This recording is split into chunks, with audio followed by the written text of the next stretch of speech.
Hi बच्चों, this is Sidra, your chemistry educator.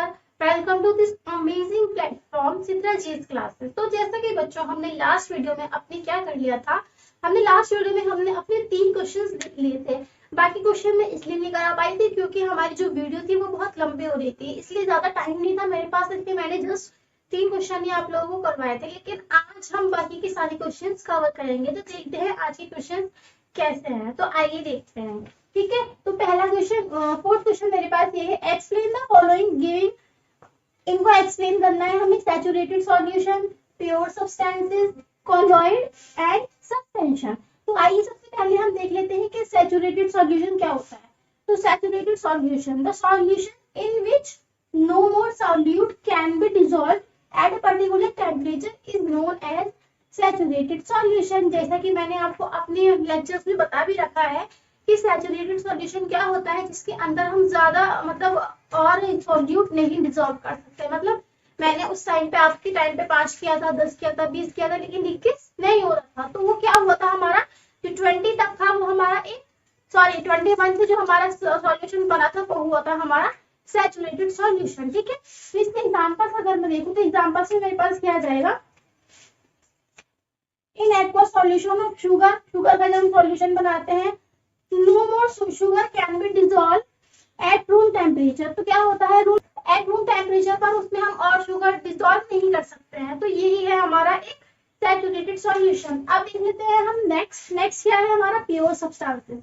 तो pure substances क्या होते हैं, a pure substance is a substance which consisting of a single type of particle that is all constituent particle of the substance have the same chemical properties. अब इसका क्या मतलब है, इसका मतलब ये है कि जो प्योर सब्सटेंस होता है वो हमारा एक ही टाइप की सब्सटेंस से मिलकर बनता है। ऐसा नहीं है कि उसमें तो मैग्नीशियम अलग होगा, सोडियम अलग होगा, नहीं, ऐसे नहीं होता है, ठीक है। तो एक ही टाइप के सब्सटेंस जो मिलकर बनता है उसको हम बोलते हैं प्योर सब्सटेंसेस। जैसे कि मेरे पास आ जाएगा हमारा वाटर, शुगर, सॉल्ट एक्सेट्रा, ठीक है। नेक्स्ट है मेरे पास कोलोइड्स। तो कोलोइड्स क्या होते हैं, a colloid is heterogeneous mixture whose particle are not small. मतलब जो कोलोइड होते हैं उसके जो पार्टिकल होते हैं बहुत स्मॉल नहीं होते हैं सॉल्यूशन, जैसे सॉल्यूशन के होते हैं बहुत छोटे होते हैं, ऐसे कोलोइड के लिए होते हैं सॉल्यूशन से थोड़े से बड़े होते हैं, but they are small that can not be seen by naked eye. लेकिन वो छोटे बहुत होते हैं, उनको हम अपने नेकेड आई से नहीं देख सकते हैं। तो when a beam of light is passed through a colloid then the path of the light visible। तो क्या सॉल्यूशन में मैंने आपको अपने लेक्चर से बताया अभी तक कि जब हम सॉल्यूशन से एक लाइट पास कर रहे थे तो वो उसमें शो नहीं हो रही थी, क्योंकि सॉल्यूशन के जो पार्टिकल्स होते हैं वो बहुत ज्यादा छोटे छोटे होते हैं। लेकिन अगर मैं सस्पेंशन और कॉलॉइड में से उस लाइट को पास कर रहा हूँ तो क्या होता है, मेरे पास वो जो लाइट होती है उसका जो पार्ट होता है वो हमें दिखने लगता है, क्योंकि जो लाइट की स्कैटरिंग हो जाती है ना, जो लाइट की स्कैटरिंग होके वो हमारी आईज में आ जाती है और हमें लाइट का जो पार्ट होता है वो दिखाई देने लगता है। तो यही है हमारा, इसमें एग्जांपल देखेंगे मिल्क, स्मोक एक्सेट्रा। आपने देखा भी होगा जब सर्दी होती है तो बहुत ज्यादा फॉग होता है, बहुत ज्यादा है। तो फॉग में क्या होता है, हमें लाइट तो दिखाई देती है ना, जब हम जाते हैं रास्ते में तो हमें व्हीकल्स की लाइट दिखाई देती है ना, उससे पता चलता है हमें। तो जो लाइट होती है वो हमें स्मोक में भी दिखाई देती है। तो इसका एग्जाम्पल यही था। तो ये था हमारा saturated solution, pure substances and colloid. अब देख लेते हैं हम सस्पेंशन। तो आइए देखते हैं कि सस्पेंशन क्या होता है। तो आइए अब देख लेते हैं अपना नेक्स्ट जो हमारा पार्ट है वो क्या है। तो नेक्स्ट है मेरे पास सस्पेंशन। तो सस्पेंशन क्या होता है, इस suspension is a heterogeneous mixture in which solids are dispersed in liquid. तो लिक्विड्स के अंदर क्या होते हैं, सॉलिड डिस्पर्स्ड होते हैं। The solute particle in suspension do not dissolve. तो क्या होता है, सॉल्यूट जो होते हैं सस्पेंशन में डिसॉल्व नहीं होते हैं, but remain suspended through out the medium. क्या होता है, पूरे मीडियम में वो सस्पेंडेड रहते हैं। तो एग्जांपल मेरे पास क्या है, पेंट्स, मडी वाटर, ठीक है, चॉक मिक्सचर एक्सेट्रा। तो सस्पेंशन में क्या हो रहा था, सस्पेंशन में भी हमारा टिंडल इफेक्ट होता है। जो हम लाइट डालते हैं तो वो क्या होती है, तो लाइट का पाथ होता है वो हमें विजिबल होता है। तो ये था हमारा सस्पेंशन। अब चलते हैं हम अपने नेक्स्ट क्वेश्चन की तरफ। तो नेक्स्ट क्वेश्चन हमारा क्या है, next question is that classify each of the following as homogeneous and heterogeneous mixture. तो हमें क्या क्लासिफाई करना है, ये हमें कुछ एग्जांपल्स दिए गए हैं, हमें बताना है कि ये होमोजेनियस है, इनमें इनमें से कौन से होमोजीनियस है और कौन से हेट्रोजीनियस है, ठीक है। तो देखो इधर देखते हैं। तो मैंने आपको पहले भी बता दिया है कि जो होमोजीनियस मिक्सचर होते हैं वो होते हैं उनमें विजिबल बाउंड्री नहीं होती है, यूनिफॉर्म कंपोजिशन होती है, और हेट्रोजीनियस जो होते हैं उनमें नॉन यूनिफॉर्म कंपोजिशन होती है और उनमें विजिबल बाउंड्री होती है, उनको हम सेपरेट कर सकते हैं, ठीक है। तो यूनिफॉर्म कंपोजिशन का मतलब क्या होता है, वो सब जगह से एक जैसे दिखाई देते हैं, ठीक है। तो जो हमारा सोडा वाटर होता है वो सब जगह से एक सा दिखाई देता है, तो वो क्या हो जाएगा हमारा एक होमोजीनियस मिक्सचर। मैं इसको शॉर्ट फॉर्म में लिख रही हूँ, आप इसको लॉन्ग फॉर्म में लिखिएगा, ठीक है। नेक्स्ट देखते हैं हम वुड। वुड में क्या होती है, अलग अलग कंपोजिशन होती है, वुड को हम अलग कर सकते हैं, ठीक है। तो ये क्या होता है हमारा हेट्रोजीनियस मिक्सचर, ठीक है। तो नेक्स्ट मेरे पास क्या है, नेक्स्ट मेरे पास है एयर। एयर जो होती है हमारी एक होमोजीनियस मिक्सचर होती है, जो हमारी एक प्योर एयर जो होती है वो होमोजीनियस मिक्सचर होती है, बट अगर उसमें कुछ पॉल्यूटेड चीजें आ जाए, मतलब इम्प्योरिटीज आ जाए, तो वो होती है हमारी हेट्रोजीनियस मिक्सचर। फिर बात करते हैं हम सॉइल में अलग अलग कंपोजिशन होती है, तो वो क्या होती है हमारी एक हेट्रोजीनियस मिक्सचर, ठीक है। फिर आता है हमारा विनेगर। तो विनेगर क्या होता है हमारा एक होमोजीनियस मिक्सचर, ठीक है। और फिल्टर टी जो होती है हमारी, वो भी एक हमारी होमोजीनियस मिक्सचर होती है, ठीक है। तो ये सब हमने क्लासीफाई कर दिया कि होमोजीनियस कौन से होते हैं और हेट्रोजीनियस कौन से होते हैं। आई होप कि आपको समझ में आया होगा।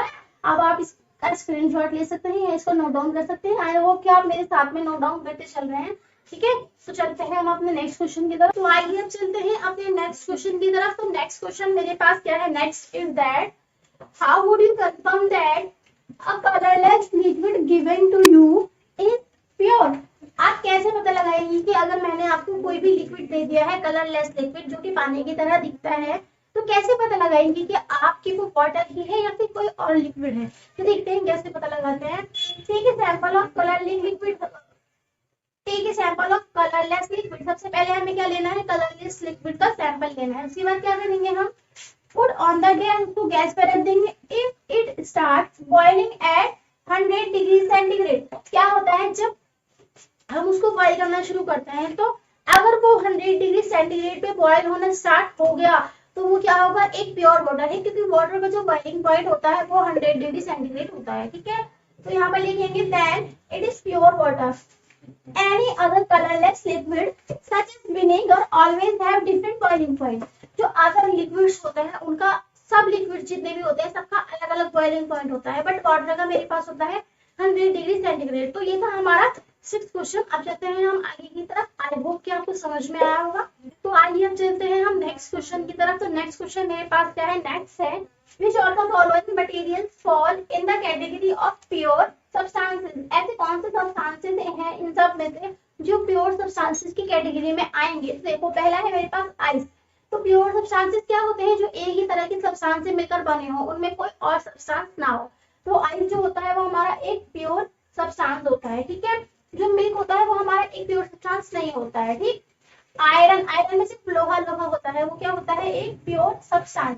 Hydrochloric acid is also a pure substance, ठीक है। मैं यहाँ पर शॉर्ट फॉर्म में लिख रही हूँ, आप लोगों को इसको फुल फॉर्म में लिखना है, ठीक है। Next calcium oxide is also a pure substance. Mercury is also a pure substance. बाकी ये तीन जो है हमारे प्योर सब्सटेंस की कैटेगरी में नहीं आते हैं। तो ये क्वेश्चन होता है हमारा यहीं पर कंप्लीट। अब आप इसका स्क्रीनशॉट ले सकते हैं। तो आइए अब देख लेते हैं आपका नेक्स्ट क्वेश्चन। नेक्स्ट क्वेश्चन मेरे पास क्या है, identify the solution among the mixture. तो ये हमारे पास इतने सारे मिक्सचर्स दिए हुए हैं, तो हमें क्या करना है, इनमें से हमें सॉल्यूशन बताना है कि सॉल्यूशन कौन सा होता है। तो सॉल्यूशन मेरे पास देखो, सॉइल जो है हमारा एक सॉल्यूशन नहीं है, ठीक है। सॉइल हमारा एक सॉल्यूशन नहीं है, लेकिन जो सी वाटर होता है वो हमारा एक सॉल्यूशन होता है। Air is also a solution, क्योंकि उसमें डिफरेंट डिफरेंट टाइप की क्या पाई जाती है, गैसेस पाई जाती हैं। तो ये क्या होगा, एक सॉल्यूशन हो जाएगा। ये कोल जो होता है हमारा सॉल्यूशन नहीं होता है। Soda water is a solution, ठीक है। तो आप लोगों को ये ऐसे याद रखना है कि कौन सा सॉल्यूशन है, कौन सा प्योर सब्सटेंस है, ठीक है। तो अब आप इसके स्क्रीनशॉट ले सकते हैं। तो आइए अब देख लेते हैं अपना नेक्स्ट क्वेश्चन। तो नेक्स्ट क्वेश्चन मेरे पास क्या है, which of the following will show Tyndall effect. इनमें से कौन सा ऐसा सॉल्यूशन है जो टिंडल इफेक्ट शो करता है। मैंने आपको पहले भी बताया था कि टिंडल इफेक्ट जो होता है हमारा सॉल्यूशन शो नहीं करते हैं, जो कॉलॉइड्स होते हैं वो हमारे टिंडल इफेक्ट शो करते हैं। तो Tyndall effect is shown by colloidal solution. अब इन सब में से कोलॉइडल सॉल्यूशन कौन सा है? कोलॉइडल सॉल्यूशन इन सब में से है हमारा एक मिल्क एंड स्टार्च सॉल्यूशन। तो milk and starch solution will show the Tyndall effect, ठीक है, ये वाला एंड ये वाला आप इसको इस तरह से लिख सकते हैं, Tyndall effect is shown by colloidal solution, that's why in the following milk and starch solution will show Tyndall effect, ठीक है। आई होप कि आपको समझ में आया होगा। नेक्स्ट चलते हैं हम आगे की तरफ। तो आइए अब देख लेते हैं अपना नेक्स्ट क्वेश्चन। तो नेक्स्ट क्वेश्चन मेरे पास क्या है? नेक्स्ट क्वेश्चन है classify the following into elements, compound and mixtures. इन सबको हमें किस में क्लासिफाई करना है कि इनमें से कौन से कंपाउंड से कौन से मिक्सचर है और कौन से एलिमेंट्स। तो आइए देख लेते हैं। तो एलिमेंट्स जो होते हैं वो एक ही टाइप के सब्सटेंसेस से मिलकर बने होते हैं। तो सोडियम क्या होगा? हमारा एक एलिमेंट होगा, इसमें जस्ट Na हमारा होता है, ठीक है।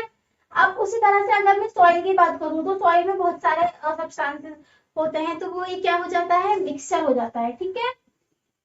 Next is sugar solution. Sugar solution भी क्या होता है? हमारा मिक्सचर होता है। फिर आता है सिल्वर। सिल्वर में सिर्फ सिल्वर होता है, वो क्या होगा? एक एलिमेंट होगा। नेक्स्ट कैल्शियम कार्बोनेट CaCO3, ये क्या हो जाएगा? ये एक नॉर्मल सी बात है, सबको दिख रहा है क्या होता है? ये कंपाउंड होता है, ठीक। कंपाउंड के लिए सी लिख रही हूँ मैं। टिन एलिमेंट होता है। Silicon is also an element. ये है कोल। कोल मेरे पास होता है मिक्सचर, ठीक। सोप भी मेरे पास क्या होता है? एक मिक्सचर होता है। मीथेन, मीथेन एक कंपाउंड है। CO2 एक कंपाउंड है एंड ब्लड क्या है? हमारा एक मिक्सचर। आई होप कि आपको ये समझ में आ गया होगा। आप देखते हैं अपना नेक्स्ट क्वेश्चन। नेक्स्ट क्वेश्चन मेरे पास क्या है? Which of the following are chemical changes. मैंने आपको फिजिकल एंड केमिकल चेंजेस पढ़ाए थे, तो आइए देखते हैं। Growth of plant. Growth of plant क्या होती है? हमारी एक केमिकल चेंज होता है। रस्टिंग ऑफ आयरन भी हमारा क्या होता है? एक केमिकल चेंज होता है। Mixing of iron, filing and sand, ये हमारा एक केमिकल चेंज नहीं होता है। तो कुकिंग ऑफ फूड होता है हमारा एक chemical change. Digestion of food भी हमारा क्या होता है? Chemical change. Freezing of water is not a chemical change, ये है फिजिकल चेंज हमारा, ठीक है। बर्निंग ऑफ कैंडल जो होता है हमारा केमिकल चेंज भी होता है और फिजिकल चेंज भी होता है। तो ये था हमारा लास्ट क्वेश्चन। आई होप कि आपको समझ में आया होगा। तो स्टूडेंट्स आज के लिए इतना ही। तब तक के लिए आप पढ़ते रहिए, एनसीईआरटी रिवाइज करते रहिए और मेरी लेक्चर्स देखते रहिए। आई होप कि आपको सारे क्वेश्चन समझ में आ गए होंगे। आप इनको प्लीज नोट डाउन कर लीजिएगा, क्योंकि ये आपके एग्जाम्स के लिए बहुत इंपॉर्टेंट है। एनसीईआरटी जो होती है बहुत इंपॉर्टेंट बुक होती है हमारे लिए, जो बहुत अच्छी बुक है, ठीक है। तो आप लोगों को सिर्फ एनसीईआरटी रिवाइज करनी है, उसके अलावा आपको कोई सी बुक नहीं पढ़नी है और मेरे लेक्चर्स देखने हैं। तब तक के लिए आप पढ़ते रहिए और प्लीज मुझे सपोर्ट कीजिए, मेरे चैनल को सब्सक्राइब कीजिए। और अगली वीडियो में मैं स्टार्ट करूंगी अपना नेक्स्ट चैप्टर, जो कि हमारी साइंस का 3rd चैप्टर है और हमारी केमिस्ट्री का भी 3rd चैप्टर है, जो है हमारा एटम्स एंड मॉलिक्यूल। तो आप लोग उसके लिए रेडी रहिएगा। तो हम मिलते हैं अपने नेक्स्ट वीडियो में। Thanks for watching.